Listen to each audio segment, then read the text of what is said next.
Dhe kështu ka qenë mësimi Muhamedit a.s. I ka përmbledh gjërat.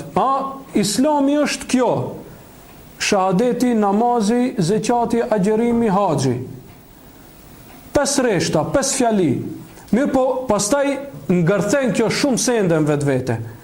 Kështu edhe Muhamedi a.s. I ka klasifiku gjërat. Nuk e ka dhonë diturin kështu, po i ka klasifiku gjërat. Ka pas husnu talim, si thon dietarët, ka pas metodë të mirë të mësimit. Dhe ndonjëherë i ka mësuar duke u bërë pyetje.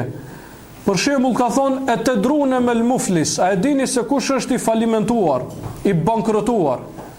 Nuk ka nis të kallëzoje vëllai i falimentuar është kjo. Jo, njëherë ka bërë si pyetje: a e dini se kush është i falimentuar? Ose ka thonë: a e dini se kush është një pemë e cila i përngjan besimtarit më së shumti?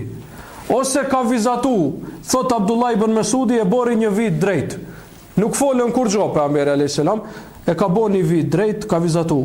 Masandej ka bërë vijat shtremta. Masandej e ka thonë mësimin. Pse? Që ta mbajnë mend. Ose i ka thonë një sahabit: para se të dalish pi xhamie do ta kallëzoj një dituri. Edhe ka vazhdu, pastaj para se me dal pi xhamie, ky sahabi ka thonë: ja Rasulullah, më premtove se para se me dal do më kallëzosh. Atëherë ja kallëzon. Pse? Që ta mbajnë mend metodat e mësimit. Këto kanë qenë nivelin më të lartë tek Muhamedi sallallahu alaihi wasallam, mësuesi më i madh i njerëzimit.